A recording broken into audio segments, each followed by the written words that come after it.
Speed of medium speed of sound in air, एक था speed of sound in air और एक था स्पीड ऑफ ऑब्जेक्ट, हाँ speed of object in medium, हाँ हाँ हाँ सही, speed of sound in air नीचे। तो अगर ऑब्जेक्ट का स्पीड 1 होगा, मतलब जो भी समान है मेरा, जो भी समान है उसकी क्या गति है, डिवाइडेड बाय साउंड या ध्वनि की क्या गति है हवा में, जो कि हमको पता है कि कितना है 330 है, लगभग 330 331 उसी अराउंड 332, अलग अलग टेम्परेचर पे अलग अलग है। ठीक है, ज्यादा अगर तापमान कर देंगे, अगर ज्यादा टेम्परेचर कर देंगे तो स्पीड जो है वो बढ़ जाएगा, और कम तापमान या कम टेम्परेचर पे स्पीड जो है वो घट जाएगा। ठीक है, तो बेसिकली एक एवरेज मान लेते हैं हम लोग 330।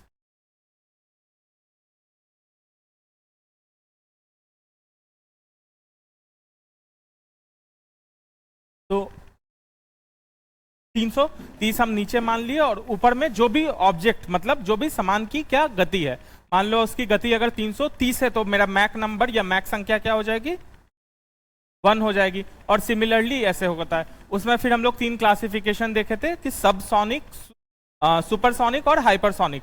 जो साउंड के गति से या ध्वनि की गति से जिसकी गति कम होती है उसको हम लोग सबसोनिक बोल रहे थे। फिर 1 से 5 वाला जो मैक नंबर होगा वो सुपरसोनिक, और 5 से ऊपर वाला हाइपरसोनिक, जैसे ब्रह्मोस मिसाइल है हम लोग का।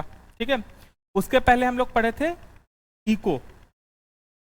इको मतलब क्या है कि जिसको हम लोग टकरा के जो साउंड आता है उसको हम लोग इको बोल लेते हैं। उसमें मिनिमम डिस्टेंस, मिनिमम दूरी कितना होना चाहिए उसके लिए, बताओ बॉयज में कोई बताओ, मिनिमम दूरी कितना होना चाहिए था? 16.5 मीटर्स होना चाहिए था, रहता ना।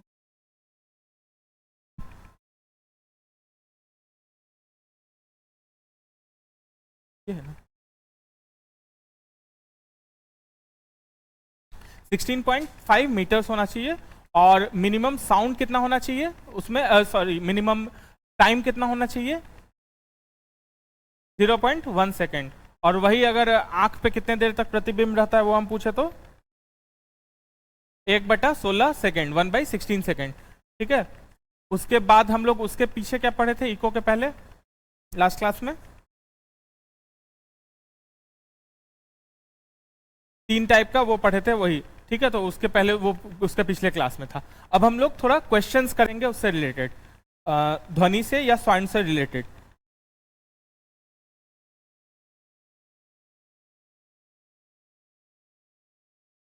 जो कॉन्सर्ट जाते हो, म्यूजिक कॉन्सर्ट जाते हो, या जैसे हम लोग घर पे ही अगर वो चलाते हैं, म्यूजिक चलाते हैं म्यूजिक सिस्टम पे, तो दीवार जो होता है हमारा म्यूजिक कॉन्सर्ट के लिए, खासकर ये जो फेस्टिवल नहीं होता है म्यूजिक कॉन्सर्ट, डीजे नाइट, ये सब जो होता है, तो उसमें जो अगर कोई बजा रहा है कोई, या कोई म्यूजिक बजा रहा है, जैसे अभी रिहाना फेस्टिवल की थी, इससे क्वेश्चन रिलेट हो सकता है ना कुछ तो आएगा ही उस सबसे रिलेटेड। ठीक है, ये रिसेंट का बात है जो अंबानी वाला जो हुआ है, उससे रिलेटेड कुछ ना कुछ घूम फिर के कहीं ना कहीं से जरूर क्वेश्चन आएगा। ठीक है, जो काफ़ी इंपॉर्टेंट इवेंट था ये इंडिया का, तो इससे क्वेश्चन कुछ ना कुछ तो जरूर बनेगा। तो जो इवेंट हुआ था, रिहाना इवेंट की थी, तो उसका जो दीवार होता है, वो दीवार जो होता है वो क्या होना चाहिए? वो दीवार को साउंड रिफ्लेक्ट करना चाहिए कि एब्जॉर्ब करना चाहिए कि पास हो देना चाहिए, कैसा होना चाहिए? रिफ्लेक्ट मतलब रिफ्लेक्ट समझ रहे हो ना, कि वापस आ जाना। जैसे लाइट का हम लोग बोले थे ना, परिवर्तन, परिवर्तन जो है परावर्तन नहीं होना चाहिए, या उसको एब्जॉर्ब अपने में रख लेना चाहिए, या पास कर देना चाहिए। क्या होगा? अपने में रख लेना चाहिए, एब्जॉर्ब कर लेना चाहिए। और किसी का कुछ तो करेगा मतलब, लेकिन आइडियली क्या होना चाहिए कि ऐसा ये होना चाहिए जिससे कि ज्यादा अच्छा हो मेरा। बाउंस बैक हो रहा है, कुछ बोले हो, कुछ तुम बोले हो एब्जॉर्ब होना। तो एक्चुअली लॉजिक से सोचो कि अगर वो बाउंस बैक हो, मतलब बाउंस बैक होने को हम लोग क्या बोल रहे थे? इको। वापस आने को हम लोग क्या बोल रहे थे? इको, जिसको हम लोग हिंदी में एक वर्ड लिखवाए थे उसका, इको का। तो इको अगर होगा तो हम जो बजा रहे हैं, मान लो कुछ म्यूजिक का इंस्ट्रूमेंट, प्रतिध्वनि, हाँ, इको या प्रतिध्वनि, तो अगर प्रतिध्वनि होगा या इको होगा, तो हम मान लो एक सिंपल सा चीज है, मान लो हम पियानो बजा रहे हैं, हम अपना एक साउंड बजा रहे हैं, साइड में बार बार गूंज गूंज के आ रहा है, तो इससे क्या होगा, मेरा म्यूजिक का जो वो है साउंड है, जो मेरे म्यूजिक का ध्वनि है, वो क्या हो जाएगा, खराब हो जाएगा। तो इसका मतलब बाउंस बैक या इको या तो बिल्कुल नहीं होना चाहिए। तो सबसे अच्छा होगा कि अगर वो एब्जॉर्ब कर ले साउंड को, अगर अपने में रख लेगा, तो क्या होगा, इससे नया साउंड जो हम भी लगा रहे हैं उससे पुराना साउंड मेरा आके टकरा के वापस नहीं होगा। जैसे अभी हम पढ़ा रहे हैं, हम कुछ बोल रहे हैं, अगर हम जो बोल रहे हैं बार बार टकरा टकरा के वापस आते रहेगा। एक चीज ये अच्छा एग्जांपल याद आ गया, तुम फोन पे बात करते हो, याद कभी कभी होता है, अब के फोन में कम होता है, पुराने फोन में पहले होता था कि अपना ही आवाज बार बार सुनाई देता था, तो बहुत इरिटेटिंग लगता था वैसे बात करने में। फिर तुम तुरंत फोन काटते हो और फिर करते हो, अपना ही आवाज दोबारा सुनाई दे रहा है। तो अगर जो इको होगा तो क्या होगा, अपना ही आवाज दोबारा वापस आएगा, मेरे करंट आवाज से मिक्स होगा और उससे क्या होगा, म्यूजिक खराब होगा। तो इसीलिए एब्जॉर्व करना चाहिए। तो इसमें एक पॉइंट लिखो, पॉइंट वाइज लिखते जाना, ठीक है।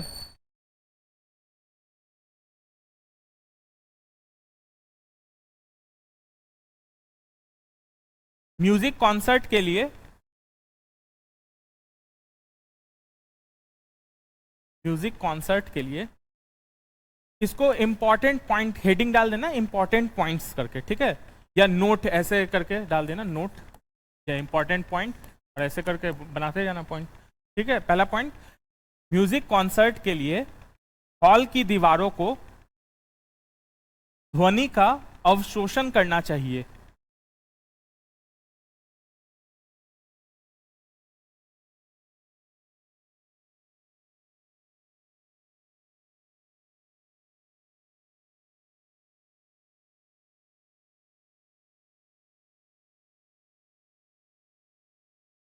जिसके लिए जिसके लिए दीवाल को नरम पदार्थ जिसके लिए दीवाल को नरम पदार्थ जैसे फाइबर ग्लास की बनाई जाती है।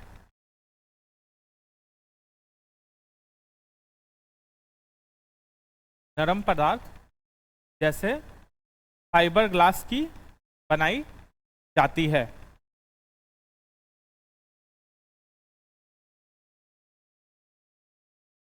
अच्छा, ये नरम पदार्थ का क्यों बनाया जाता है, इसका कोई लॉजिक बताओ, ठोस क्यों नहीं होना चाहिए, ठोस होगा तो क्या होगा, उसमें अगर ठोस रहेगा तो उसका परावर्तन ज्यादा होगा, उसमें इको ज्यादा होगा। और अगर ऐसा रहेगा, जैसे ये पॉइंट अंदर का घुस के बता रही थी उतना जानने का, वो मॉलिक्यूलर डिस्टेंस अगर ज्यादा रहेगा तो उसका एब्जॉर्प्शन जो होता है, ध्वनि को जो एब्जॉर्ब करने की शक्ति होती है वो ज्यादा हो जाती है। तो इसीलिए अगर ज्यादा ठोस होगा, जैसे कड़ा चीज का बना रहेगा, तो वो परावर्तित कर देगा, मतलब इको कर देगा। तो इको कर देगा तो फिर मेरा साउंड खराब हो जाएगा। तो इसीलिए उसके दीवालों को तो नरम चीजों का बनाया जाता है म्यूजिक कॉन्सर्ट में, दीवार और छत वगैरह सब कुछ को, ठीक है।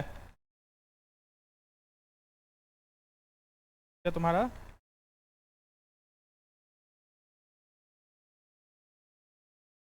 एक क्वेश्चन लिखो, किसी ध्वनि तरंग की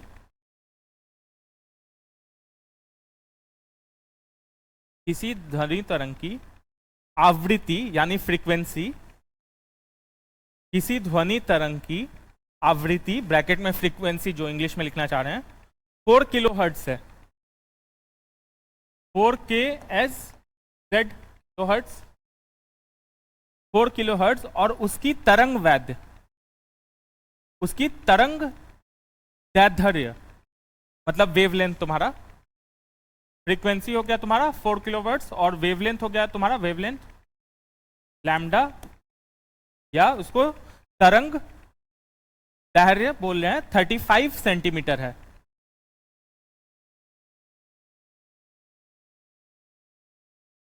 35 सेंटीमीटर है। तो वह 3 किलोमीटर की दूरी तय करने में तो वह 3 किलोमीटर की दूरी तय करने में कितना समय लेगी?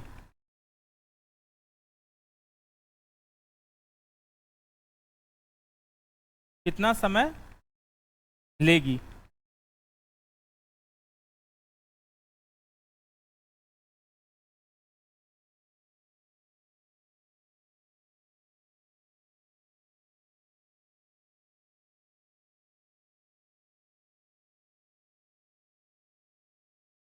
ठीक है, एक हिंट है, हम लोग जो ऑप्टिक्स चैप्टर किए थे जो लाइट वाला, उसमें हम लोग एक फॉर्मूला बताए थे जो 3 चीज को रिप्लेस किए, लैम्डा मतलब वेवलेंथ, फ्रीक्वेंसी और वेलोसिटी, ये तीनों को मिला के एक फॉर्मूला था, कुछ याद सा आ रहा है क्या था?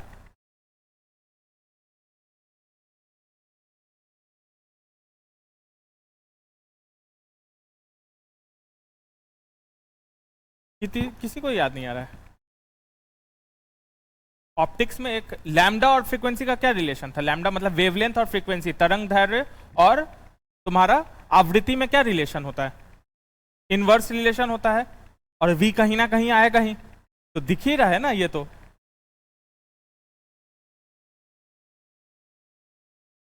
ये फॉर्मूला था। अब इसको कैसे भी लिख सकते हो, F is equal to v by lambda हम लोग पढ़े थे एक जगह, और अगर लैम्डा निकालना था तो वी बाई एफ पढ़े थे। एक्चुअली हम लोग ऑप्टिक्स में ये वाला फॉर्मूला पढ़े थे, वी बाई लैम्डा, तुम्हारे नोट्स में होगा ये फॉर्मूला, लिखवाए थे हम। और यहीं से हम बताए थे कि ये और ये इनवर्स रिलेशन में है, कि एफ बढ़ेगा अगर फ्रीक्वेंसी बढ़ेगा तो लैम्डा घटेगा, मतलब अगर आवृत्ति बढ़ेगा तो उसका तरंग दैर्ध्य घटेगा। याद है ना, ऑप्टिक्स का हम लोग पूरा बनाए थे, विबग्योर बनाए थे, तुम लोग रिवाइज नहीं कर रहे हो। और उसमें बताए थे कि ऐसे वेवलेंथ जो है मेरा तरंग दैर्ध्य ऐसे बढ़ रहा है तो जो फ्रीक्वेंसी है वो उल्टा साइड चलेगा। उल्टा साइड क्यों चलेगा? कि एक बढ़ेगा तो एक घटेगा, मतलब इनवर्स रिलेशन होगा। और ऐसे करके हम लोग बताए भी थे, ये रिलेशन ऐसे दिखाए थे और ये फॉर्मूला लिखवाए थे। ठीक है, तो ये फॉर्मूला का अप्लाई करो तो क्वेश्चन सॉल्व होता हुआ दिखेगा थोड़ा सा। और एक सिंपल फॉर्मूला और पता है तुम लोग को, स्पीड बराबर क्या होता है? डिस्टेंस बाई टाइम, गति बराबर दूरी बटा समय। ठीक है, ये 2 फॉर्मूला अप्लाई करोगे तो ये क्वेश्चन बन जाएगा। करो, सबको यूनिट कन्वर्ट जरूर करना, जैसे किलो हर्ट्ज है तो उसको हर्ट्ज में करोगे, सबको एक यूनिट में लाना मत भूलना। ये गलती एग्जाम में पहले भी बताया कि ये गलती एग्जाम में भी बहुत लोग करता है कि मीटर है सेंटीमीटर से कर दिया, एक तरफ का यूनिट मीटर है एक तरफ सेंटीमीटर है, दोनों को साथ लेके चल दिए, या एक तरफ डिग्री सेल्सियस है एक तरफ केल्विन है और साथ लेके चल दिए। हम लोग को एक ही यूनिट में लाना पड़ेगा। हाँ, आंसर बोलो। 2.25 क्लोज इनफ। ठीक है, और कौन बोला है 2.25?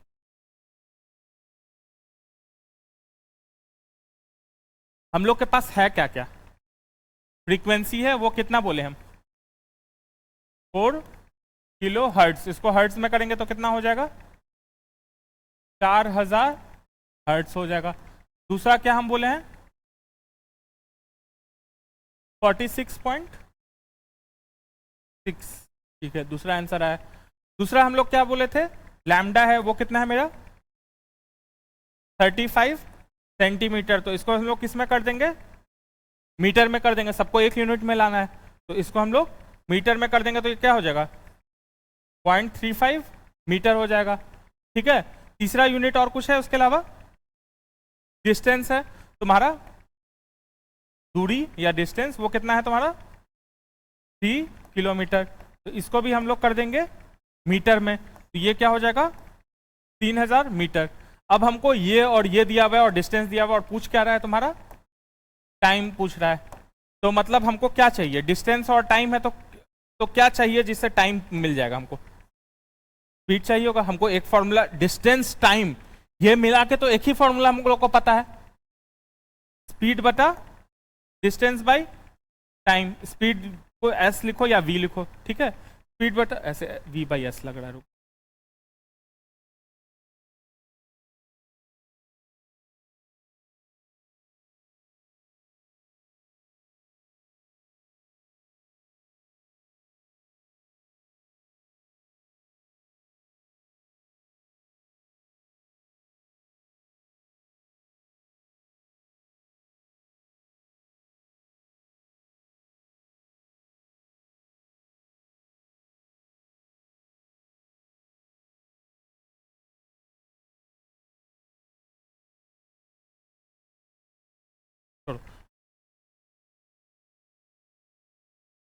हम लोग को speed is equal to distance by time पता है, यहाँ हम लोग को दिख रहा है कि डिस्टेंस दिया हुआ है और टाइम पूछ रहा है, तो पक्का है कि भाई स्पीड तो हमको चाहिए होगा, v हमको चाहिए होगा। v कहीं से निकालना है।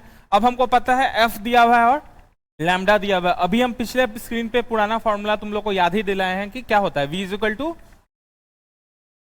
f इंटू लैम्डा होता है। इंग्लिश हिंदी सबको समझ में आ रहा है ना? गति बराबर फ्रीक्वेंसी इंटू तरंग दैर्घ्य।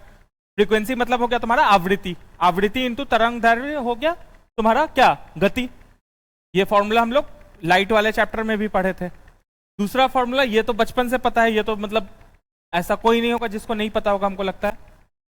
ये कोई पहला बार नहीं ना देखना, ये फॉर्मूला सब लोग देखे होंगे। ये फॉर्मूला तो कि गति बराबर दूरी बता समय, या velocity is equal to distance by time, या speed is equal to distance by time.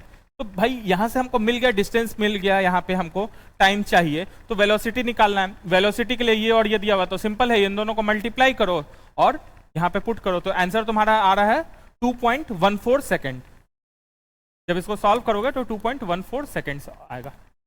ठीक है, पहले v का कितना हो जाएगा तुम्हारा 4000 इंटू 0.35, इसको करो तो 35 दूनी 70 140 हो जाएगा। ठीक है, और 2 0 यहां से हट जाएगा, तो ये हो जाएगा 1400। ठीक है, 1400 हो जाएगा ये तुम्हारा मीटर पर सेकेंड। और इसमें फॉर्मूला में पुट कर देंगे यहाँ पे 1400 इक्वल टू डिस्टेंस कितना है 3000 डिवाइडेड बाय टाइम, तो मतलब टाइम कितना हो जाएगा 3000 डिवाइडेड बाय 1400, तो ये हो जाएगा तुम्हारा 2.14 सेकेंड। समझ में आ रहा है? तो लिख लो ये फॉर्मूले को। सॉल्यूशन समझ में आ रहा है ना सबको, कैसे किए हैं?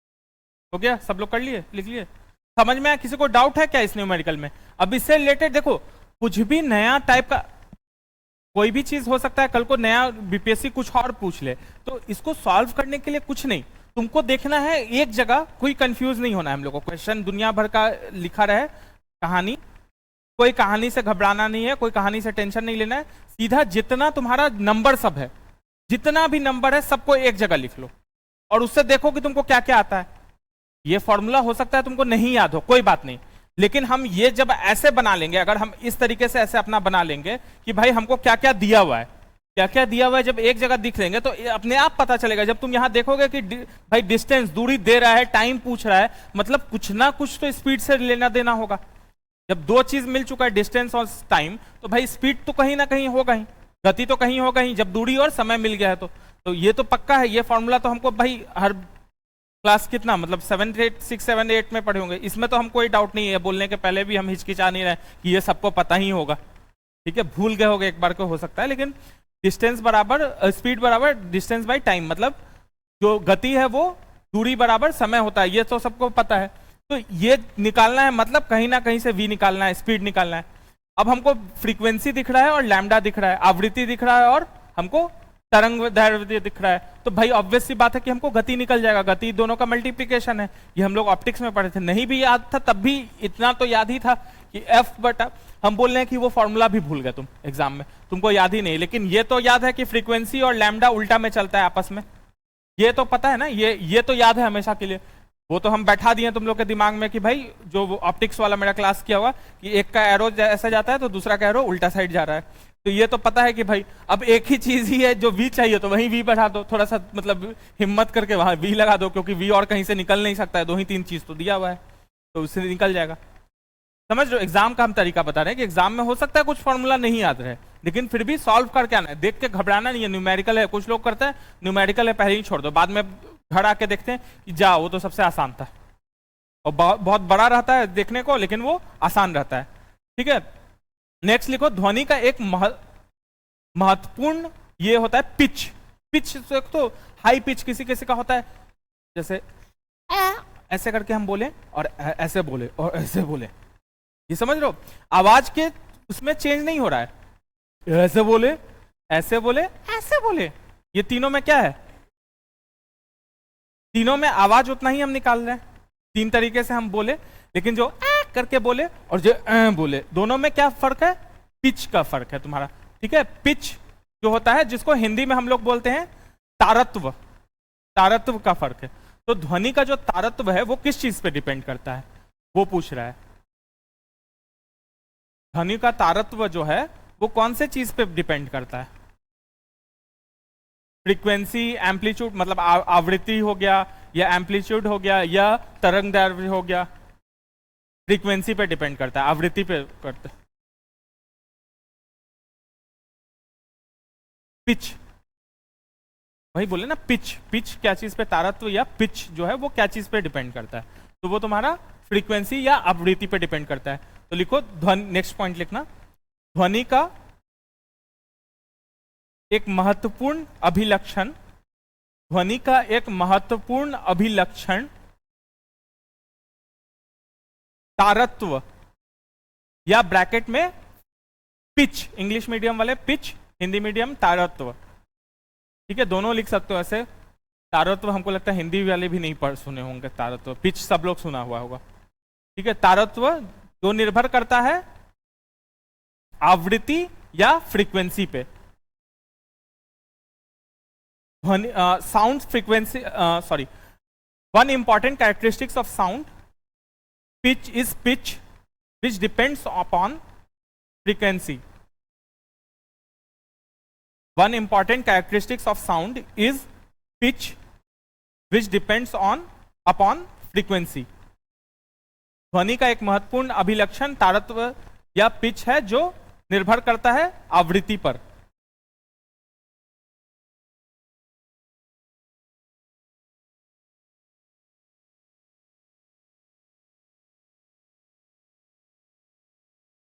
ठीक है, हम लोग तीन तरह का वो पढ़े थे, इंफ्रासोनिक, सोनिक, या और लास्ट में हम लोग पढ़े थे अल्ट्रासोनिक। इंफ्रासोनिक क्या हम बोले थे कि 20 हर्ट्ज से कम हो। ठीक है, नेक्स्ट था तुम्हारा जो हम सुन सकते हैं वो क्या था तुम्हारा, 20,000 से 20,000, 20 से ज्यादा और 20,000 से कम, 20 से 20,000 जो हम सुन सकते हैं। और फिर लास्ट में था तुम्हारा 20,000 से ज्यादा, जिसको हम लोग अल्ट्रासोनिक बोलते हैं, उसको भी नहीं सुन सकते हैं, उसको हम लोग अल्ट्रासोनिक बोल रहे थे, या हिंदी में उसको हम एक टर्म लिखवाए थे पराश्रव्य, श्रव्य, पराश्रव्य, और पहला इंफ्रासोनिक का हम लिखवाए थे अवश्रव्य। ठीक है, तो पराश्रव्य का हम यूजेस लिखवाए थे कुछ, उसमें क्या क्या लिखवाए थे उसमें यूजेस में, देख क्यों रहे हो, बिना देखे नहीं याद है। अल्ट्रासाउंड जो होता है जो पेट में होता है वो सब के लिए बताए थे, हृदय के लिए जो होता है ईसीजी हम बताए थे। ठीक है, और कुछ दूरी मापने के लिए जो होता है, जो पनडुब्बी होता है या जो सोनार होता है, उसमें भी हम लोग अल्ट्रासाउंड का यूज करते हैं। ठीक है, पराध्वनि का यूज करते हैं, सॉरी पराश्रवण का यूज करते हैं। ठीक है, और कुछ जानवर भी वो यूज करते हैं, कुछ चमगादड़ जो होता है वो भी स्पेस पता करने के लिए कि कैसे वो चल रहा है उसके लिए पता करने के लिए यूज करते हैं। ठीक है, उसी में एक दो पॉइंट और लिख लेना।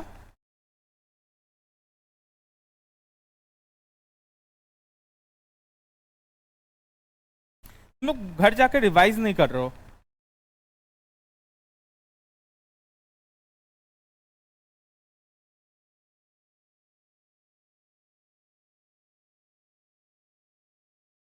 ठीक है, इंसेक्ट हिंदी,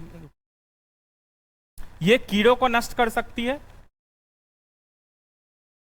पराश्रव्य तरंगे वहां पे जगह नहीं होगा तो नया जगह पे लिख लो, परश्रव्य तरंगे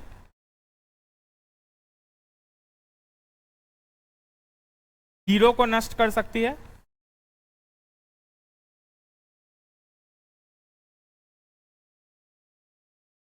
कपड़ों के धूल हटाकर उन्हें साफ कर सकती है,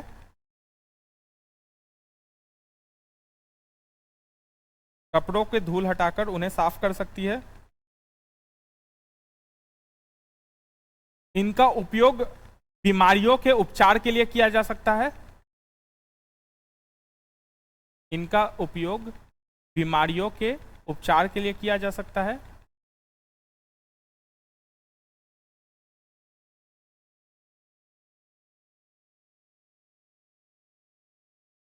नेक्स्ट लिखो, ये स्वचालित दरवाजों के नियंत्रण कर सकती है, ये स्वचालित दरवाजों को नियंत्रित कर सकती है,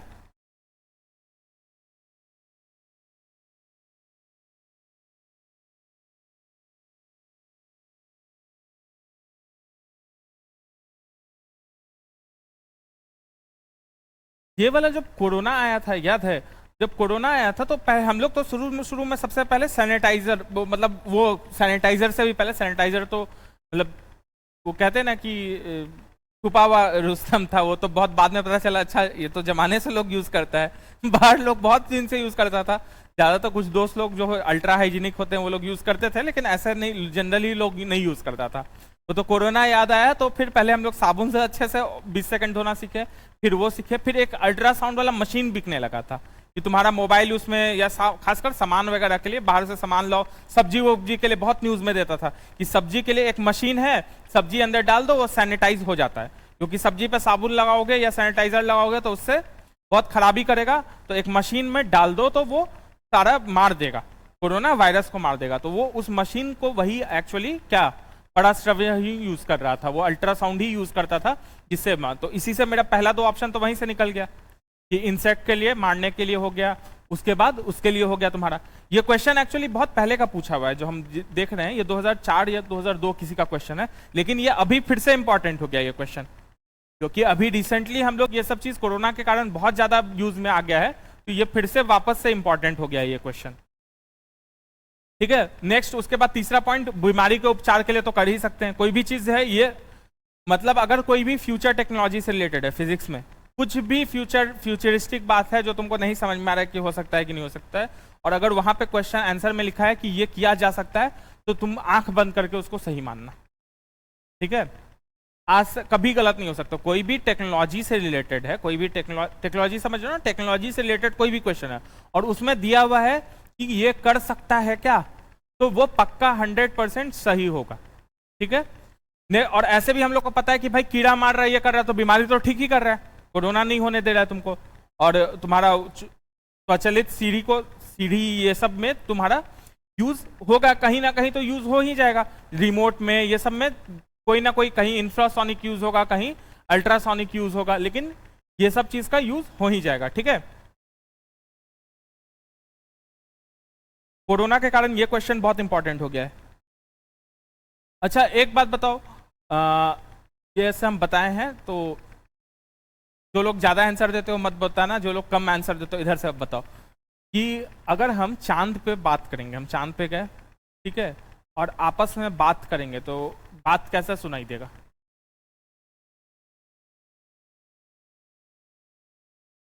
नहीं सुनाई, ठीक है, नहीं सुनाई देगा। ठीक है, सबको क्लियर है ये बात कि अगर हम चांद पे जो ये हैं एस्ट्रोनॉट हैं जो बाहर अंतरिक्ष में जो जा रहे हैं, वो अगर आपस में बात करेंगे एक दूसरे से तो वो बात नहीं कर पाएंगे, क्योंकि बात सुनाई नहीं देगा। और बात क्यों सुनाई नहीं देगा? क्योंकि वहां पे क्या है, कुछ नहीं है, मीडियम ही नहीं है, उसको माध्यम ही नहीं है, वैक्यूम है, तो उसको नहीं सुनाई देगा। तो ये पॉइंट हम नहीं लिखवा रहे हैं, ये पॉइंट तो हम लिखवाए थे कहीं पहले, वैक्यूम में नहीं चलता है, ये लिखवाए होंगे ना, तो हो गया, चांद पे तो वैक्यूम है। लिंक कर लेना ना, अब एक एक थोड़े ग्रह हम जोड़ेंगे कि अच्छा सूरज पे जाके अच्छा जो नया ग्रह जो खोजे हैं वहां पे क्या है, तुमको बस लिंक करना है। अगर वहां पे एटमॉस्फेयर नहीं है तो वहां पे नहीं बात कर सकते, अगर एटमॉस्फेयर है तो बात कर सकते हैं। ठीक है, नेक्स्ट हो गया तुम्हारा दिल का धड़कन। जो दिल का धड़कन होता है वो एक तो सुनाई भी देता है, स्टेटोस्कोप से हेडफोन लगा के अच्छे सुनाई देता है, कान लगा के कहोगे बहुत हल्का हल्का धक धक सुनाई भी देता है, लेकिन वो क्या है, समझ में ही आ रहा है, वो बहुत हल्का सुनाई देता है। जब हल्का सुनाई देता है और तुमको ऑप्शन दे रहा है कि इसमें इंफ्रासोनिक, ठीक है, के बाद हो गया तुम्हारा अल्ट्रासोनिक, ठीक है, पराश्रव्य हो गया, या अवश्रव्य हो गया, या श्रव्य हो गया, या मोर देन अबव हो गया। तो कौन सा ऑप्शन चूज?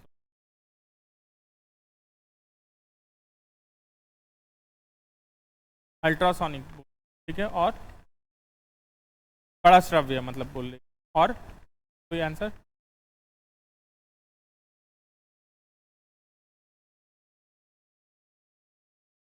अल्ट्रासोनिक, सारा ऑप्शन समझ रहे हो ना? इंफ्रासोनिक, अल्ट्रासोनिक, ठीक है, ये हो गया श्रव्य, और चौथा हो गया तुम्हारा नन या मोर देन एंड अबव।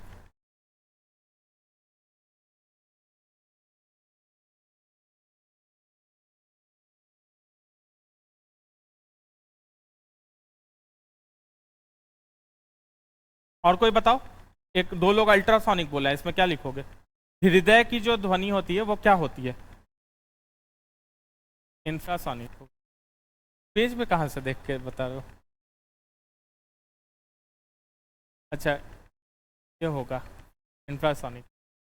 और कोई? उर्दू नबब होगा ना?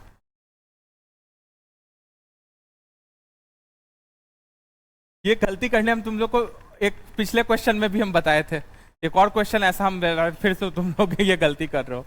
एक ठीक है चलो, अल्ट्रासोनिक ये बोली, फिर भी ये गलत बोली, क्योंकि अल्ट्रासोनिक चलो नहीं पता है हमको कि अल्ट्रा, लेकिन सोनिक तो है पता, तो सुनाई तो देता ही ना, श्रव्य तो है ही, तो वो तो होगा ही, और उसके अलावा कोई और होगा, तो इतना सोचना ही नहीं था पहले मोर देन अबव। हमको अल्ट्रा या इंफ्रा नहीं भी पता है तब भी आंसर मोर देन अबव होगा, कि उसमें से एक तो होगा ही। और हम बार बार बोल रहे हैं कि कम सुनाई देता है, बहुत कम फ्रीक्वेंसी रहता है, बहुत कम रहता है, तो कम होगा तो और कम ही होगा, उसके तरफ कम के तरफ जाएगा, तो वो इंफ्रासोनिक तरफ जाएगा, तो वो एक इंफ्रासोनिक होगा, और जो सुनाई तो देता ही है, तो इसीलिए मोर देन अबव होगा। तो ऐसे क्वेश्चन में हमको नहीं भी ऑप्शन पता है तब भी मेरा आंसर सही होगा, अगर सही है, और पता भी है तो भी गलत होगा। अगर ये इसको नहीं गलत पता था और अगर ये थोड़ा दिमाग और लगाती तो इसका आंसर सही हो जाता। तुमको अगर आंसर पता भी था तो तुम्हारा आंसर गलत होता, कि तुम फुल कॉन्फिडेंस में इंफ्रासोनिक मार के आते। ये एग्जांपल हम तुम लोग को पिछले के पिछले क्लास में भी दिए थे, इस टाइप का कुछ क्वेश्चन नहीं याद आ रहा है हमको, किसी का दिए थे हम, इसी टाइप का एग्जाम्पल दिए थे, पानी वाला कुछ एग्जाम्पल दिए थे, ठीक है, तो ये लिख लो।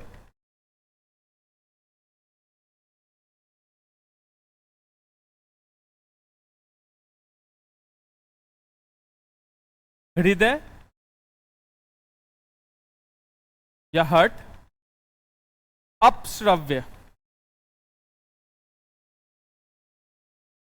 हृदय या हर्ट अपश्रव्य आवृत्ति पर कंपन करता है, अपश्रव्य आवृत्ति पर कंपन करता है, ठीक है, मतलब the heart vibrates at infrasonic.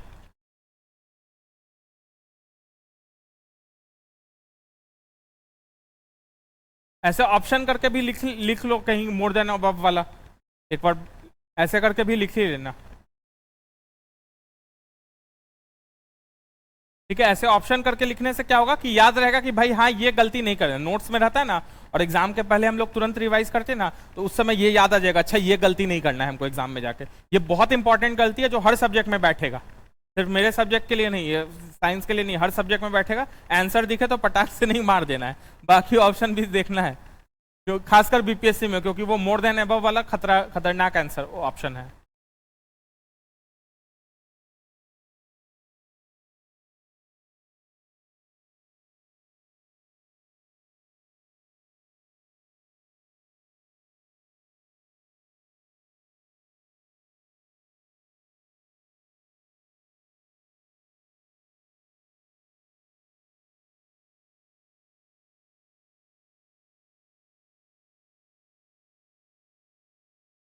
ठीक है। जब लोग बात करता है आपस में, तो जो हम मापते हैं वो किस में मापते हैं, हम लोग बात किए थे डेसिबल में मापते हैं। तो हर चीज का अलग अलग डेसिबल होता है, तो ये पॉइंट लिख लो, कुछ किन किन चीजों का कैसा कैसे, इससे रिलेटेड काफी सारा क्वेश्चन अलग अलग पूछा है, तो एक जगह लिस्ट बना के हम दे रहे हैं कि इसमें से कभी इसका पूछ लेता है, कभी उसका पूछ लेता है कि भाई इंडस्ट्री कितना डेसिबल साउंड करता है, बात करते हैं वो कितना डेसिबल करता है, WHO जो है, जो वर्ल्ड हेल्थ ऑर्गेनाइजेशन है, वो कितना सेफ बोला हुआ है, नॉइस कितना पे होता है, तो अलग अलग से पूछता रहता है कुछ ना कुछ घुमा फिरा के। तो एक जगह लिस्ट बना लो। ध्वनि की तीव्रता को ध्वनि की तीव्रता को डेसिबल में मापते हैं।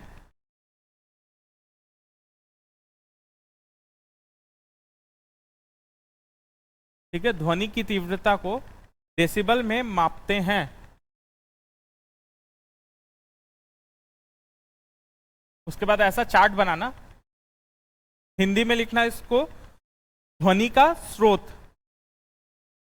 ध्वनि के स्रोत या सोर्स ऑफ साउंड, और दूसरे साइड बनाना तुम इंटेंसिटी या तीव्रता।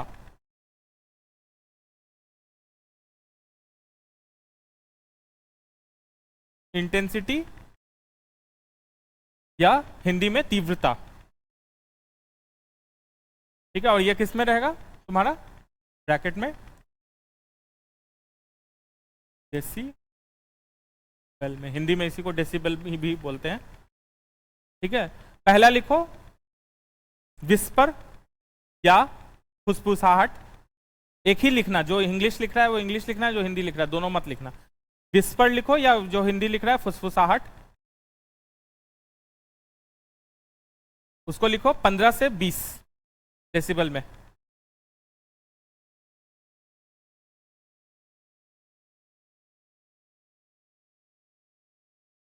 दूसरा लिखो साधारण बातचीत या नॉर्मल कन्वर्सेशन, साधारण बातचीत हिंदी में, इंग्लिश में नॉर्मल कन्वर्सेशन, 30 से 60। ठीक है, 30 से 60। गुस्से में बातचीत या एंगर कन्वर्सेशन,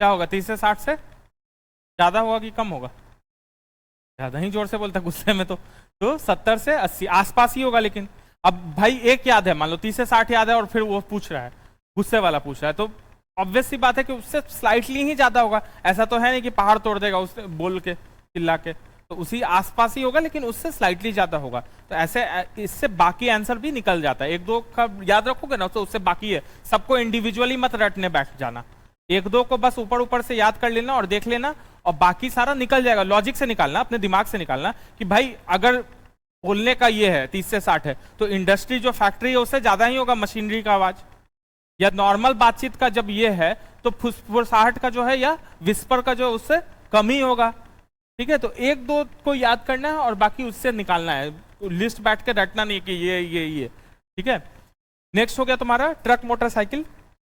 एंगर कन्वर्सेशन का लिख लिए 70 से 80, गुस्से में बातचीत को 70 से 80 लिखना है। ठीक है, नेक्स्ट हुआ ट्रक मोटरसाइकिल। ट्रक मोटरसाइकिल का तुम्हारा, ट्रक और मोटरसाइकिल का लगभग 90 से 95, 90 से 95।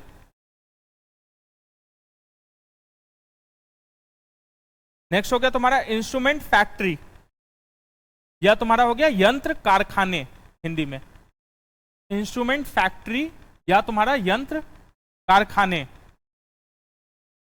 ये तुम्हारा हो गया 100 से 110।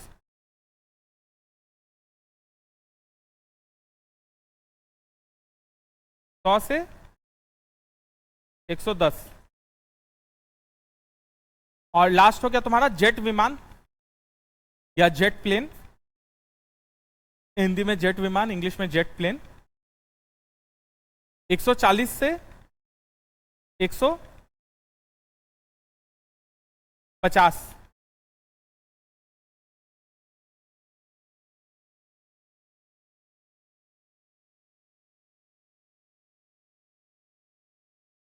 ठीक है, वहीं पे नीचे लिखो विश्व स्वास्थ्य संगठन या WHO, विश्व स्वास्थ्य संगठन या WHO द्वारा किसी नगर के लिए, विश्व स्वास्थ्य संगठन द्वारा किसी नगर के लिए निर्धारित किया गया सुरक्षित ध्वनि, निर्धारित किया गया सुरक्षित ध्वनि प्रदूषण स्तर है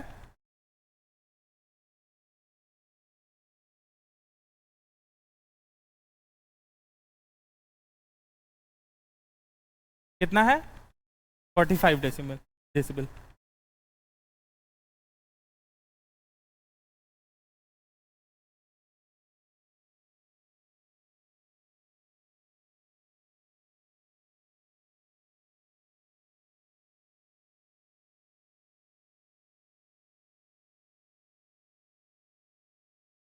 फोर्टी फाइव डेसिबल है।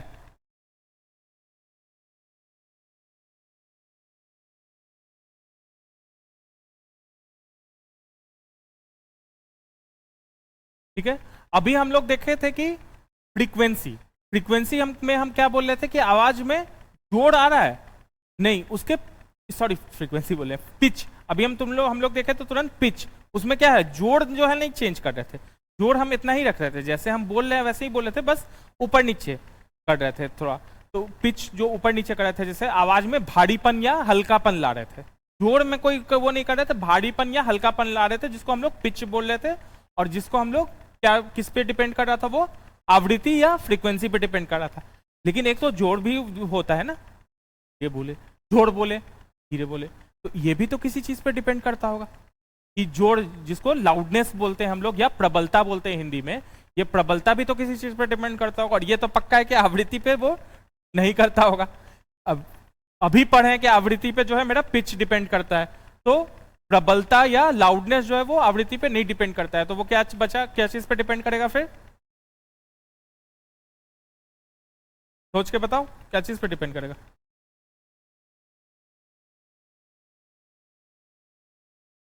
क्या क्या होता है एक वेव में, क्या तीन चार चीज होता है ना, एक वेवलेंथ होता है, एक फ्रीक्वेंसी होता है, और एक एम्पलीट्यूड होता है। तो ऑब्वियस सी बात है एक ही तो बच रहा है, फ्रीक्वेंसी और वेवलेंथ तो एक दूसरे से रिलेटेड ही है, तो एम्पलीट्यूड पे डिपेंड करेगा। कोई भी चीज का एम्पलीट्यूड ज्यादा होगा, एम्पलीट्यूड क्या होता है, जब ऐसे हम लोग देखते हैं वेव को,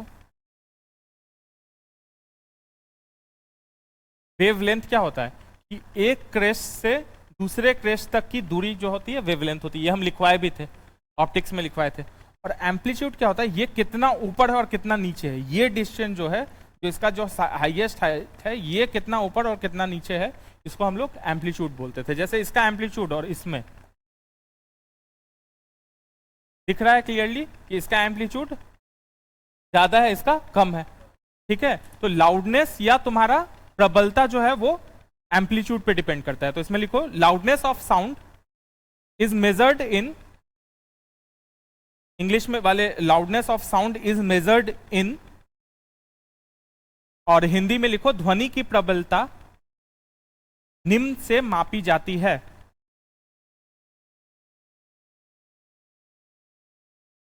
ध्वनि की प्रबलता निम्नलिखित से मापी जाती है, जिसको हम लोग एम्पलीट्यूड या हिंदी में आयाम बोलते हैं, ठीक है, इसको आयाम बोलते हैं,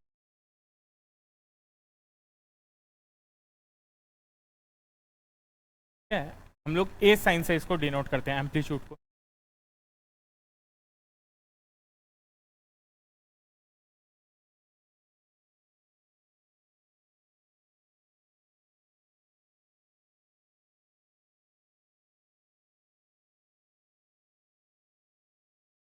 ठीक है, ये हम लोग ये वाला क्वेश्चन ऑप्टिक्स में भी किए थे, अगर याद हो तो। रिफ्रैक्शन एक पढ़े थे हम लोग, रिफ्रैक्शन याद है, जब एक मीडियम से दूसरे मीडियम में अगर लाइट जाता था, और अगर रेयरर से डेंसर या डेंसर से रेयर, तो टूवर्ड्स द नॉर्मल या अवे फ्रॉम द नॉर्मल पढ़े थे हम लोग। कुछ लोग तो नहीं थे उस समय ऑप्टिक्स में, जो लोग थे उन लोग को याद होगा, एक माध्यम से दूसरे माध्यम, तो सब चीज बदल जाता था लेकिन एक चीज नहीं बदलता था, फ्रीक्वेंसी नॉर्मल, मतलब नॉर्मल कोई चीज थोड़ी, वो तो इमेजिनरी है ना, वो तो हम बना रहे हैं इमेजिनरी। फ्रीक्वेंसी मेरा नहीं बदलता था। तो वैसे ही सेम कॉन्सेप्ट, वही बात तुम्हारा ध्वनि में भी लागू होता है। जब एक मीडियम से दूसरे मीडियम जाते हैं तो इसका फ्रीक्वेंसी जो है, बाकी सब चीज बदल जाता है, लेकिन आवृत्ति या फ्रीक्वेंसी नहीं बदलता है। तो लिख लो ये, जब जो लोग लाइट में नहीं थे, वो लाइट में भी यही चीज है, सेम चीज, यही बात लाइट में भी है कि अगर एक माध्यम से दूसरे माध्यम में जाएगा तो उसका सब चीज बदलेगा, जैसे तरंग दैर्घ्य बदल जाएगा और बाकी जितने भी पैरामीटर से सब कुछ बदल जाएगा, मतलब वेवलेंथ वगैरह सब कुछ बदल जाएगा, लेकिन उसका फ्रीक्वेंसी या आवृत्ति नहीं बदलता है। ठीक है, तो जब एक ध्वनि तरंग एक माध्यम से दूसरे माध्यम में जाती है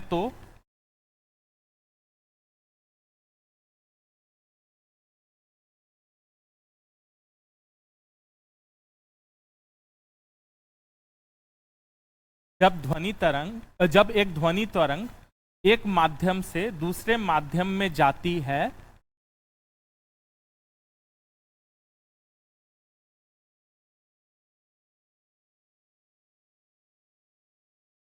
तो उसकी आवृत्ति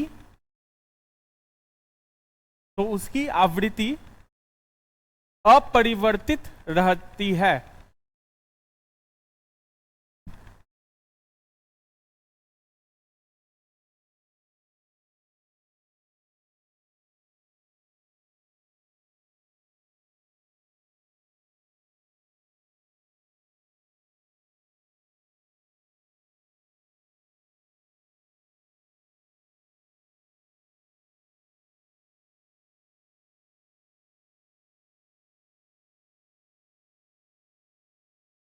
When a sound wave goes from one medium to another, the quantity that remains unchanged is frequency.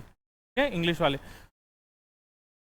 एक बेसिक, किसी भी चीज का एक बेसिक वो होता है, मेजरमेंट होता है किसी भी चीज का, हर चीज का एक बेसिक यूनिट होता है, हर चीज का, किसी भी चीज का।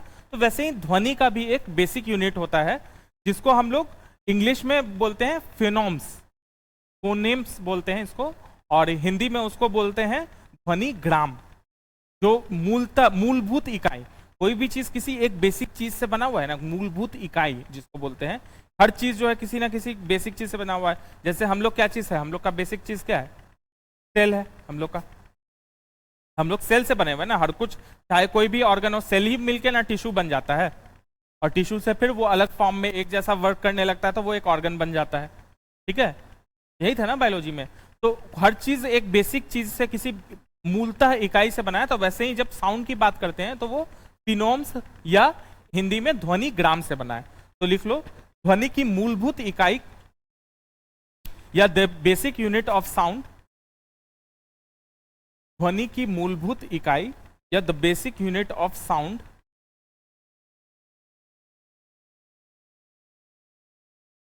Is phonemes, phonemes, PHONEMES, phonemes, ध्वनि ग्राम या हिंदी में ध्वनि ग्राम। याद रखने के लिए बहुत आसान है भाई, ग्राम पंचायत सबसे बेसिक होता है हम लोग का। ठीक है, ग्राम सबसे बेसिक यूनिट है हम लोग का पॉलिटी में भी, तो वहां से भी तुम लोग को याद रह सकता है कि ध्वनि का ध्वनि में भी गांव से निकला है भाई। याद करने का हम बता रहे हैं मजाक में, कि याद नहीं रहे तो याद कर लेना कि बंदा ठेठ है, पूरा गांव से निकला हुआ है, एकदम ध्वनि ग्राम, तो एकदम बेसिक चीज है वो।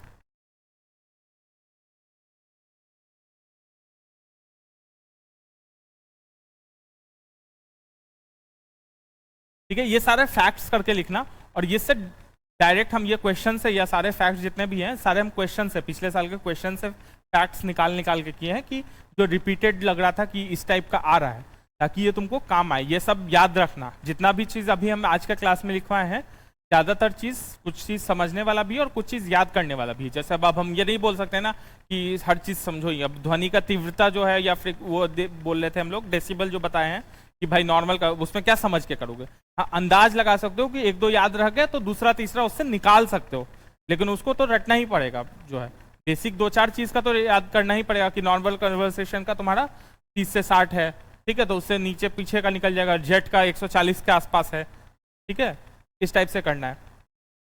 नेक्स्ट एक तुम्हारा इससे रिलेटेड क्वेश्चन है, जो तुम्हारा हारमोनियम देखे हो कभी, पियानो आजकल चलता है बहुत, तो हारमोनियम में जो है ना सा रे गा मा पा ध नी सा ऐसे करके होता है ना, सा रे ग म प ध नी सा, 8 होता है एक्चुअली, पहला सा और दूसरा सा अलग है, ठीक है, 8 ये होता है।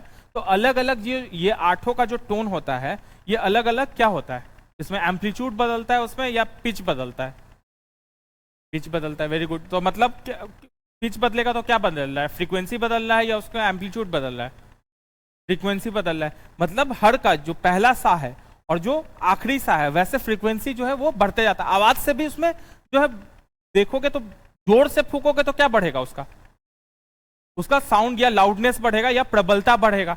अगर बांसुरी ही बजाओ, मान लो बांसुरी है, फूकने का तो हारमोनियम नहीं है, इसको बांसुरी में भी सेम चीज है, वैसे ही है। तो अगर जोर से बांसुरी को फूकोगे तो उसमें क्या होगा, आवाज ज्यादा आएगा।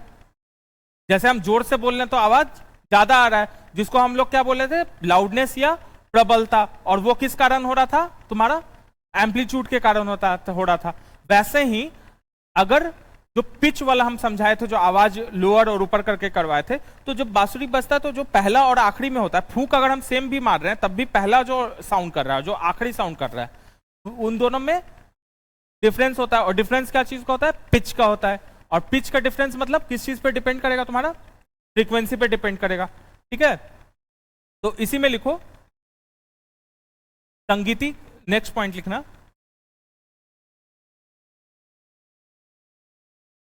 संगीतिक स्वर, संगीतिक स्वर ग्राम आवृत्तियों की, ये बात समझ में आए ना अच्छे से कि जोर से बोलने और पिच चेंज करने में फर्क है। किसी का बोलते हैं ना आवाज भारी और पतला, जो हम आम भाषा में हम लोग बोलते हैं ना कि भाई इसका आवाज, अमिताभ बच्चन का आवाज बहुत भारी है तो बोलते हैं ना, और किसी का आवाज मतलब बहुत पतला, और जनरली लड़की लोग का आवाज पतला होता है और लड़का लोग का थोड़ा हैवी होता है आवाज। तो वो फर्क, जोर से उतना ही बोल रहे हैं हम भी, तुम भी उतना ही जोर से बोल रहे हो, ये भी उतना ही जोर से बोल रही है, तब भी आवाज अगर पतला है किसी का भारी है, और अमिताभ बच्चन का और ज्यादा भारी है, शत्रुघ्न सिन्हा का और ज्यादा भारी है, ठीक है। तो वो क्या चीज पे डिपेंड करता है, वो तुम्हारे पिच पे डिपेंड करता है। और जोर से हम भी बोल सकते हैं, जिसका आवाज पतला है वो भी बोल सकता है, जिसका आवाज भारी है वो भी बोल सकता है, वो लाउडनेस हो गया तुम्हारा या प्रबलता हो गया, ठीक है। संगीतिक स्वर ग्राम आवृत्तियों की एक श्रृंखला है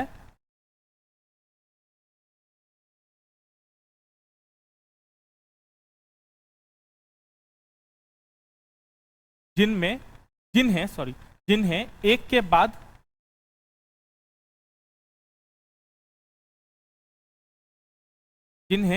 बाद एक बजाए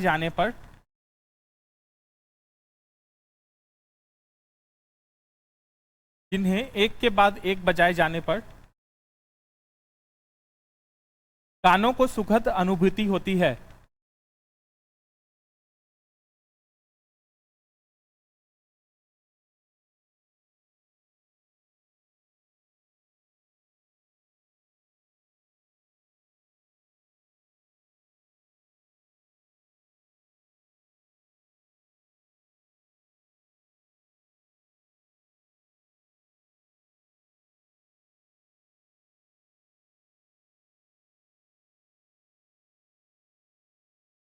कानों को सुखद अनुभूति होती है। इनमें, नेक्स्ट लाइन, इसमें निम्नतम आवृत्ति के को, मतलब जो मिनिमम फ्रीक्वेंसी है, इसमें निम्नतम आवृत्ति या मिनिमम फ्रीक्वेंसी को मुख्य स्वर या की नोट कहते हैं।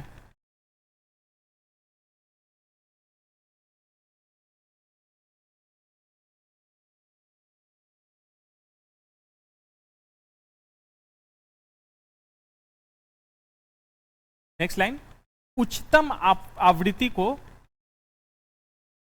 अष्टक या ऑक्टेव इंग्लिश में ऑक्टेव या अष्टक कहते हैं। उच्चतम आवृत्ति को अष्टक या ऑक्टेव कहते हैं।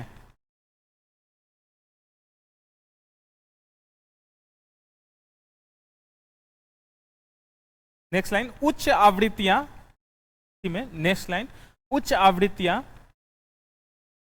मुख्य स्वर के एक निश्चित अनुपात में होती है। उच्च आवृत्तियां मुख्य स्वर के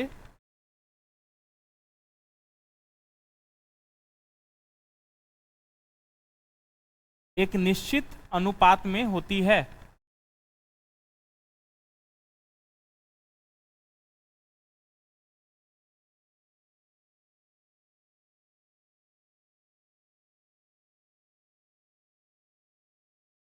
मतलब क्या हुआ कि जो तुम्हारा सबसे मिनिमम जो है वो उसको हम लोग की नोट बोल रहे हैं, ठीक है, और जो हाईएस्ट है उसको हम लोग ऑक्टेव बोल रहे हैं।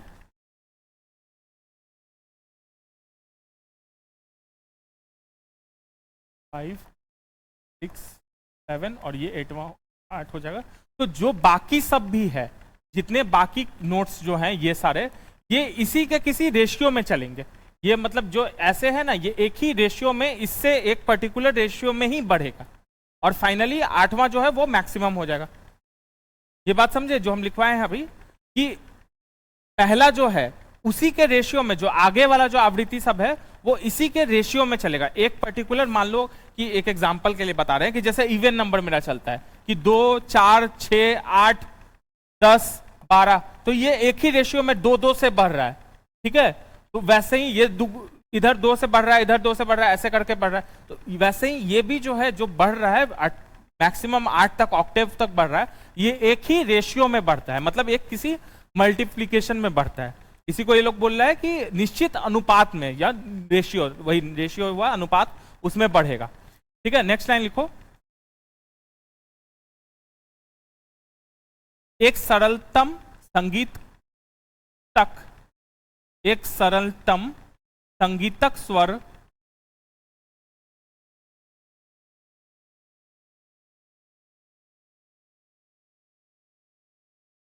एक सरलतम संगीतक स्वर, या इंग्लिश में the most common musical stone scale is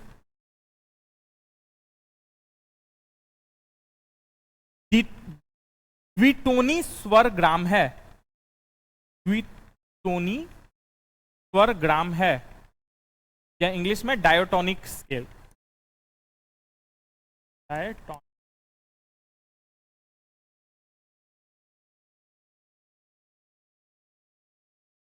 इस लाइन को हिंदी इंग्लिश अलग अलग लिख लेना क्योंकि मतलब वर्ड्स काफी बदल जा रहा है।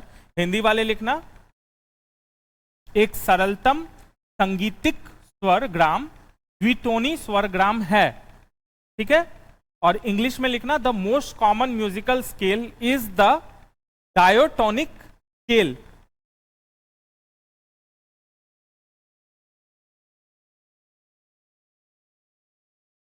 अब इसमें एक डायोटोनिक स्केल जो है उसका जो एक का फ्रीक्वेंसी है वो उसी पे बाकी का फ्रीक्वेंसी, एक का आवृत्ति जो है उसी पे बाकी का आवृत्ति मेरा डिपेंड करेगा, ठीक है। तो इस स्वर ग्राम के, इस स्वर ग्राम में, इस स्वर ग्राम में मुख्य स्वर, इस स्वर ग्राम में मुख्य स्वर एवं उसके अष्टक सहित,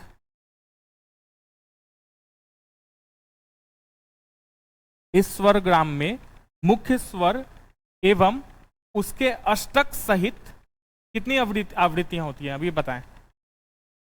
8। मतलब इसको की नोट और ऑक्टेव को मिला के टोटल कितना नोट्स होंगे? 8। तो लिखो 8, 8 मतलब आवृत्तियां होती हैं।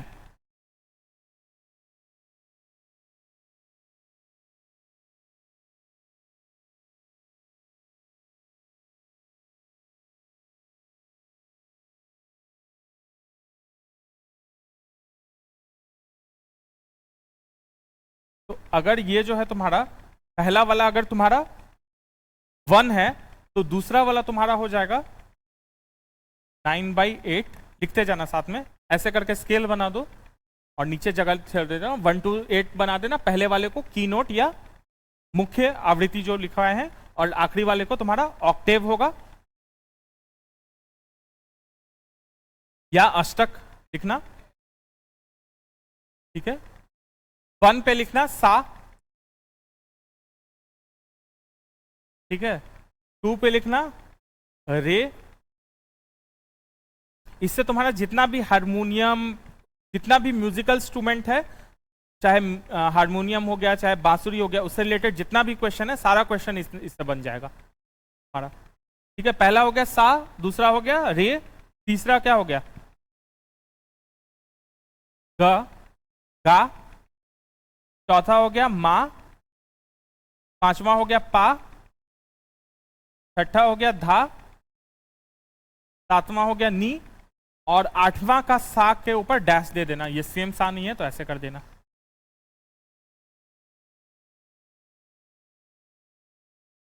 ऐसे ही लिखना जैसे हम बनाए हैं ना, नीचे कुछ कुछ लिखवाएंगे हर के लिए, इसी डायरेक्शन में लिखना, ठीक है। सा रे ग म प ध नी सा, ऐसे करके 8 लिख लिए और 1 to 8 बना लिए। अब पहला का नीचे लिखो 1, पहला के नीचे लिखो 1, दूसरे के नीचे लिखो 9/8।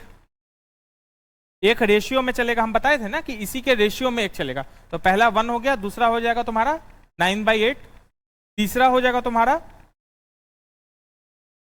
5/4, चौथा तुम्हारा 4/3, पांचवा तुम्हारा 3/2, छठा 5/3, सातवां 15/8। पहला 1, दूसरा 9/8, तीसरा 5/4, चौथा 4/3, पांचवा 3/2, छठा 5/3 और सातवां 15/8 और आठवां क्या होगा, गेस करके बताओ। इधर से क्या हो रहा है, जैसे जैसे आगे बढ़ रहे हैं, बढ़ रहा है कि घट रहा है, बढ़ रहा है। रेशियो देख के पता चल रहा है ना कि ऊपर हायर नंबर है और नीचे छोटा नंबर है, तो आगे जैसे जैसे बढ़ रहे हैं बढ़ रहा है, तो वो बढ़ते बढ़ते फाइनली कितना हो जाएगा, एक सा जो है वो दूसरा सा में बनेगा, तो क्या हो जाएगा, गेस करो अंदाज से। दुगुना, वेरी गुड, दुगुना हो जाएगा ना। लॉजिक से भी चलोगे तो एक सा जो है दूसरा सा ही बन रहा है, तो कुछ ना कुछ होल नंबर में ही जाएगा। अब 1 से जो है बढ़ते बढ़ते 1 से 2 के बीच का ही सारा नंबर है, तो लास्ट वाला 2 हो जाएगा। तो आठवां के नीचे 2 लिखो।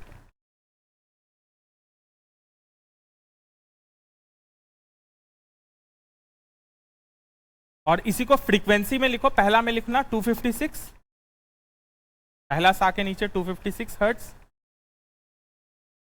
दूसरा के नीचे 288। अब हर्ड में हर्ट्ज मत लिखना, खाली नंबर लिखना। पहला में 256 हर्ट्ज, दूसरा में 288 हर्ट्ज।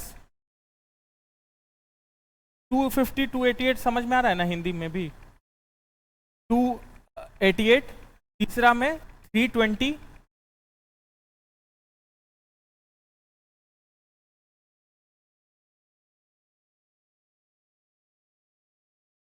चौथा में 341, 1/3, 1/3।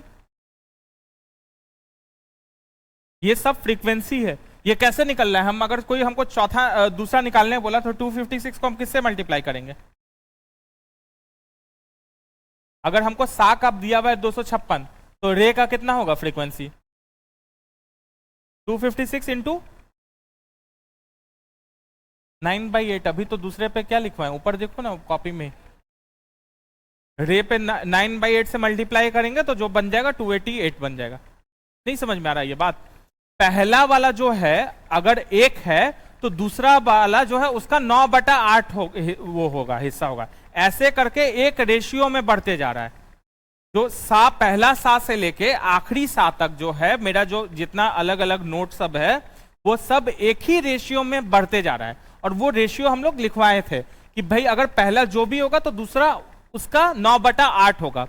क्योंकि कॉमनली पहला 256 होता है, तो इसीलिए 256 इंटू 9/8, दूसरा रे क्या बन जाएगा तुम्हारा 288 बन गया, वही लिखवा रहे हैं 288, तीसरा 320, चौथा 341 1/3, पांचवा 384 384,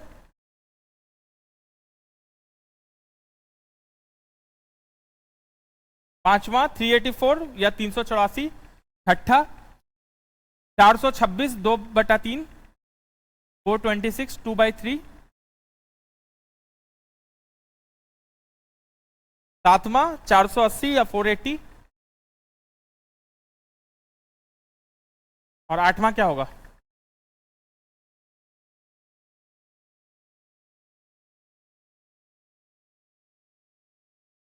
960।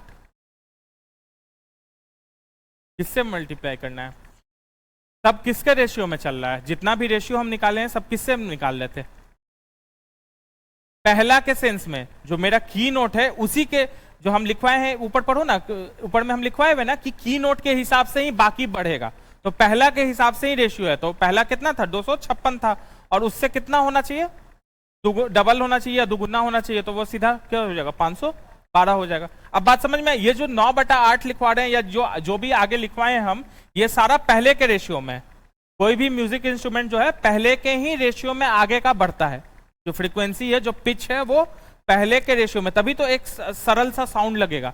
अगर चलाओगे तो जब भी एक टोन जब बजाए होगे अभी ऐसे भी करके, तो एक लाइन से ऐसे ऐसे बजाओगे तो बड़ा अच्छा से सारे गा मा पा धा नी सा एक बढ़ता हुआ, मतलब एक क्या बोलते हैं उसको, अचानक से उठना और अचानक से बढ़ना नहीं, एक सरलता से बढ़ता हुआ, जो एक स्टेप बाय स्टेप बढ़ता हुआ जो है वैसा लगेगा साउंड, क्योंकि सारा जो है वो पहले वाले के रेशियो में रहता है, जितना बाकी जितना भी साउंड है और जितना भी वो है उसको, और इसीलिए इसको डायटोनिक स्केल या बोलते हैं, या जिसको हम लोग हिंदी में क्या लिखवाए थे, अष्टक नहीं, अष्टक नहीं, सॉरी, द्विटोनी, द्विटोनी डायटोनिक, इसलिए इसको द्विटोनी या डायटोनिक स्केल बोलते हैं, ठीक है, क्योंकि इसमें 8 है और 8वां जो है उसको अष्टक या ऑक्टेव बोल रहे हैं, इसको ऑक्टेव स्केल भी कभी कभी बोलते हैं, ठीक है, और जो पहला है इसको हम लोग की नोट या मुख्य स्तर बोल रहे हैं, और जो बाकी नोट जितना भी है वो सारा मुख्य स्तर के रेशियो में, कौन से रेशियो में सारा लिखवा दिए, और सारा को मल्टीप्लाई जो है, जैसे ये अभी गलती किया था कि 7वां से समझ रहा था, 8वां जो है वो 7वां से 8वां नहीं है, सारा का जो रेशियो है सारा फर्स्ट से रिलेटेड है।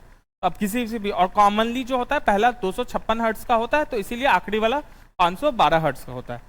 तुम किसी भी म्यूजिक इंस्ट्रूमेंट पे ये अप्लाई कर सकते हो, कॉमनली यूज जितना भी म्यूजिक इंस्ट्रूमेंट है, चाहे तुम्हारा हारमोनियम हो गया, पियानो हो गया, तुम्हारा बांसुरी हो गया, इससे रिलेटेड कोई भी क्वेश्चन आएगा तो ये सेम प्रिंसिपल अप्लाई करना है हम लोग को, सारा चीज जो है इसी डायटोनिक स्केल पे ही बना रहता है, ठीक है। यहां तक हम लोग का ध्वनि चैप्टर पूरा मेरा क्लियर हो गया, हम सारा थ्योरी पढ़ा चुके थे, आज के क्लास में सारा तुम लोग का क्वेश्चन भी करवा दिए, जितना भी रिलेटेड टाइप का जो क्वेश्चन है। इसके अलावा एक बार फिर से तुम प्रैक्टिस कर लेना पिछले साल का, पिछले एटलीस्ट 20-25 साल का क्वेश्चन में देख लेना, 10 क्वेश्चन भी नहीं होगा, 5-10 क्वेश्चन होगा। 20-25 साल सुनने में बहुत बड़ा लगता है, हर साल थोड़े साउंड ही से पूछ रहा है, ध्वनि से ही नहीं पूछ रहा है ना, तो मिला जुला के 10 क्वेश्चन भी नहीं बनेगा अगर पीछे, और बाकी पीसीएस वगैरह का भी मिला लोगे तो 50-60 क्वेश्चन होगा, तो वो कर लेना। कॉमन क्वेश्चन जितना भी हम सारा करवा दिए हैं ऐसे, ठीक है। तो ध्वनि तुम लोग का कंप्लीट हो गया, कोई डाउट है? थोड़ा सा पढ़ के आया करो, वो मतलब रिस्पॉन्स थोड़ा सा अच्छा नहीं लगता है कि अगर हम पूछते हैं फिर कॉपी पीछे देखने लगते हो। क्लास नोट्स अगर तुम रिवाइज नहीं करो तो फिर क्या फायदा होगा, थोड़ा पढ़ के आया करो क्लास में, नहीं तो वेस्ट है ना, टाइम का वेस्ट है यहाँ पे बैठना हमारा, क्योंकि एक हफ्ते के अंदर हम बोले ना, एक हफ्ते तक अगर तुम रिवाइज नहीं किए तो पूरा क्लास गया, कुछ भी याद नहीं रहेगा तुमको। एक हफ्ते तक वो कहते हैं, एक हफ्ता मैक्सिमम लिमिट है, कहा जाता है जाते साथ आज करोगे तो 15 मिनट में पूरा क्लास रिवाइज हो जाएगा, रटना मिला के भी तुमको आधा घंटा ज्यादा नहीं लगेगा, वो भी हम ज्यादा ही बोल रहे हैं, 20-25 मिनट में ये हो जाएगा। और हम जैसे हम पढ़ाने का स्टाइल यही रख रहे हैं तुम लोग को कि क्वेश्चन तुम लोग को साथ में करवाते रहना है कि क्वेश्चन नहीं छूटे। हम खुद क्वेश्चन वाला बुक जो होता है उससे क्वेश्चन छांट के सारा क्वेश्चन भी करवा लेते हैं, टॉपिक भी करवा देते हैं। तो मेरा नोट्स अगर कर लोगे अगर अच्छे से, तो मतलब अब हम ये नहीं बोलेंगे कि 10 क्वेश्चन आ रहे तो 10 में 10 ही बन जाएगा, लेकिन 8-9 क्वेश्चन तो गारंटी से बन जाएगा, मेरे नोट से बाहर नहीं आएगा 8-9 क्वेश्चन से ज्यादा, ठीक है, थोड़ा सा खाली प्रीवियस ईयर और देख लेना, मतलब अब ऐसा नहीं बोलना कि वो सर्वा करवा दिए हैं, थोड़ा सा प्रीवियस ईयर थोड़ा सा देख लेना, और तो नहीं बाहर जाता है क्वेश्चन, जो बीपीएससी का खासकर। यूपीएससी का अलग हो सकता है, लेकिन बीपीएससी का क्वेश्चन तुम्हारा मेरे नोट से बाहर नहीं जाएगा ज़्यादा, क्योंकि हम क्वेश्चन भी करवा दिए ना तुम लोग को, सारा क्वेश्चन इसलिए हम करवा दे रहे हैं, इंपॉर्टेंट हम सारा क्वेश्चन करवा देते हैं इसी चक्कर में। ठीक है, कोई डाउट नहीं है किसी को, मतलब कोई कुछ नहीं पढ़ा है, सब कुछ पढ़ने के डाउट वाला तो नहीं होगा कोई, तो ज़्यादातर कोई कुछ नहीं पढ़ा है वाला डाउट है। प्लीज जाके पिछले साल का पढ़ा करो और मेरा नोट्स पढ़ा करो, रिवाइज किया करो क्लास में। ऑप्टिक्स का वो सिंपल फॉर्मूला जो था तुम्हारा, और सबको आई होप समझ में आ रहा है, हिंदी इंग्लिश दोनों रख रहे हैं हम, तो दिक्कत तो किसी को नहीं हो रहा है अब ना? दिक्कत हो रहा है तो बोल सकते हो, जैसे कुछ लोग को हो रहा था तो हम अपना स्टाइल थोड़ा चेंज कर दिया, तो अभी भी किसी को दिक्कत है क्या? सबको सब कुछ आ रहा है ना समझ में, कोई डाउट नहीं आ रहा है? ठीक है, चलो थैंक यू। नेक्स्ट क्लास में मैकेनिक्स शुरू करेंगे, जनरल मैकेनिक्स लास्ट टॉपिक है।